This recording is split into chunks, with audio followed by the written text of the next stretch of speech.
Que o amor e a paz do nosso Senhor e Salvador Jesus Cristo esteja sobre você e sobre a sua família.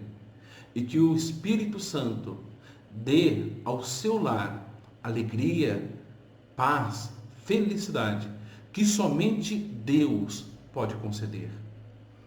Irmãos, hoje é um dia muito especial. Dia 15 de maio de 2020, Dia Internacional da Família. E nesse dia, o governo federal lança uma campanha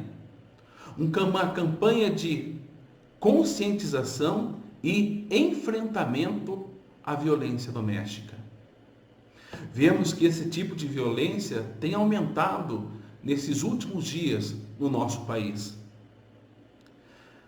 O motivo é porque as pessoas estão ficando mais tempo juntas em casa e isso tem causado muitos conflitos. Ao que poderia ser um motivo de união, está causando brigas, enfrentamentos, violência. Isso poderia ser olhado e observado fora da igreja, mas o problema também é dentro da igreja. Famílias cristãs não estão vivendo em harmonia. Famílias tementes a Deus não estão conseguindo viver em paz com seus cônjuges. E podem, em alguns casos, chegar realmente à agressão. E tem acontecido. Qual é a verdadeira causa disto? Não é somente o estar junto por causa dessa pandemia, não é o porquê não podemos sair de casa, mas o coração do agressor, da família, já está contaminado por causa do pecado. Satanás tem usado várias estratégias para destruir essa divina instituição humana que é a família. E tem agora usado este mais um meio para que possa destruir.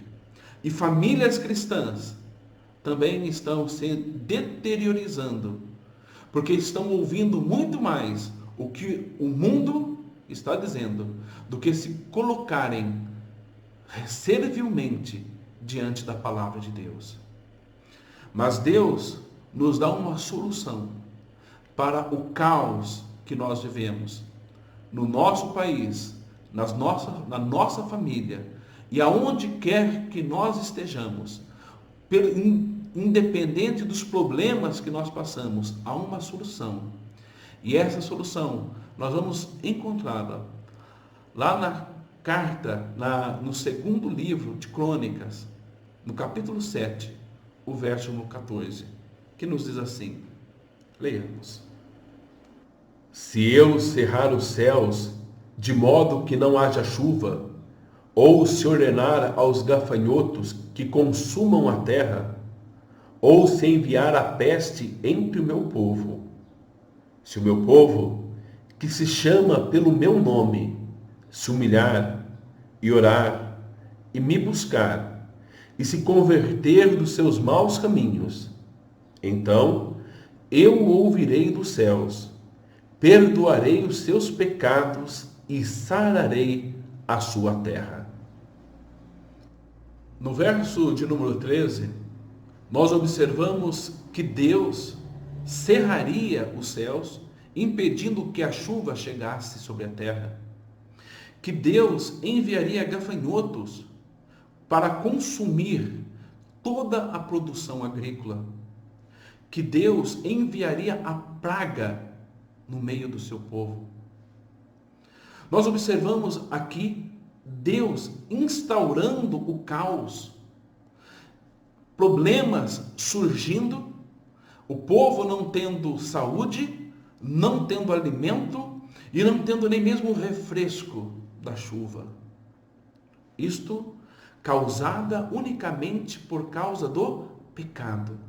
Se o povo se desviar dos caminhos de Deus, se o povo deixar de fazer a vontade de Deus, deixar de cumprir os mandamentos do Senhor.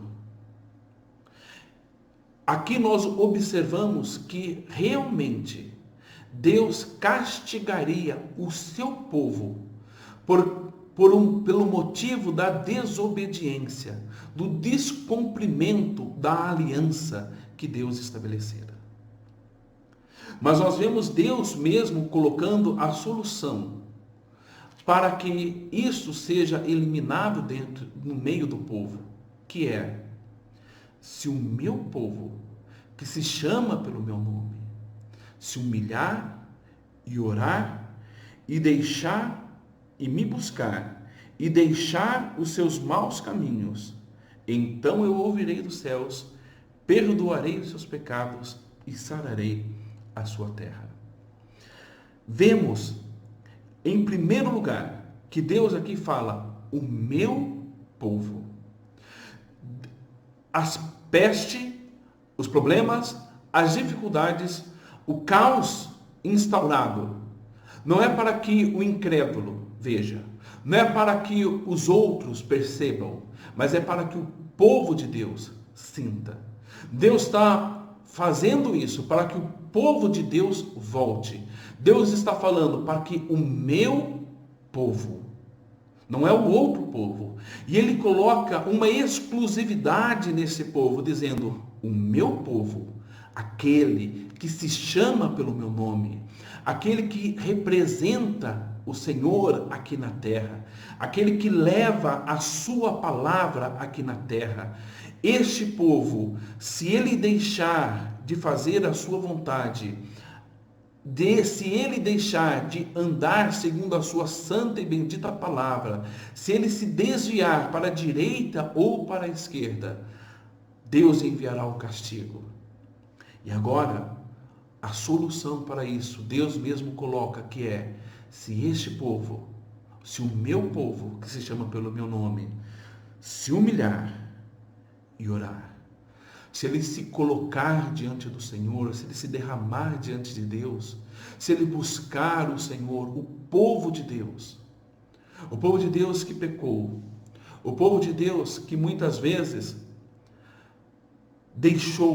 se omitiu, deixou que o mundo percorresse o seu próprio caminho, sem proclamar, sem anunciar, sem lutar pela justiça e pela verdade. O povo de Deus que muitas vezes se acomodou, agora deve se humilhar e orar e buscar a face do Senhor. Irmãos, Deus nos chamou neste mundo para que nós fôssemos influência neste mundo. E às vezes nós pecamos porque realmente deixamos de fazer isso. Devemos influenciar com a nossa família e com a nossa vida. E muitas vezes fazemos aquilo que o mundo também faz. Deixamos que o mundo entre na nossa casa e destrua o nosso lar. E agora é hora de nós nos colocarmos diante do Senhor, orar, nos humilhar, reconhecer diante de Deus a nossa fraqueza, a nossa imperfeição, as nossas falhas. E se você não consegue identificar nenhuma falha sua diante de Deus, é porque você realmente está com o coração endurecido. E você é o que realmente precisa ainda mais se colocar diante do Senhor. Precisamos sim reconhecer as nossas falhas, os nossos pecados, buscar ao Senhor com integridade de coração e termos a certeza de convertermos do nosso mau caminho. Quantos maus caminhos nós temos? Podemos ter na nossa vida muitas coisas que nós acertamos, mas algumas que temos agido de maneira errada, e é justamente esta que você precisa mudar. É nesse ponto que você precisa mudar a sua vida, se colocar diante do Senhor, se arrepender e pedir que o Senhor venha transformar essa nossa situação. Sabem por quê? Porque Deus não abandona um espírito quebrantado e contrito. E se o seu povo se colocar diante dele verdadeiramente, com um espírito humilde, quebrantado, o Senhor lá dos céus Ele nos ouvirá. Ele realmente, Ele nos ouvirá dos céus. Ele perdoará os nossos pecados. Ele sarará a nossa terra. Nós precisamos, irmãos, desta cura. Nós precisamos desta cura para a nossa família. Nós precisamos desta cura para o nosso país.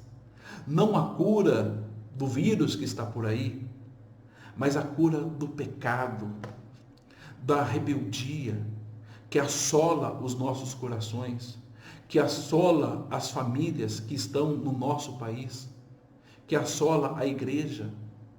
Nós devemos realmente sermos curados do pecado, vivermos e buscarmos uma vida de santidade. Aí sim, Deus sarará a nossa casa, a nossa família, a nossa nação, o nosso país.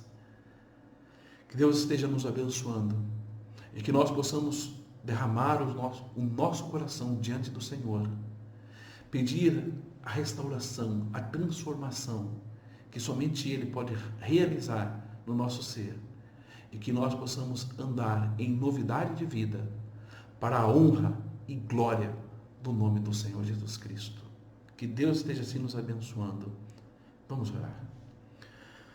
Santo e eterno Deus, reconhecemos, Senhor, que nós temos pecado, que nós somos fracos, falhos e imperfeitos. Reconhecemos, Senhor, que precisamos de voltar dos nossos maus caminhos para o caminho de santidade, o caminho que o Senhor tem preparado para que nós andemos nele. Perdoa, Senhor, as nossas imperfeições e pedimos que agora o Senhor venha sarar a nossa família, venha sarar a nossa nação e que nós, com o coração quebrantado, possamos ser ouvidos por Ti e que o Senhor responda a nossa oração. No nome santo do Teu Filho amado Jesus. Amém.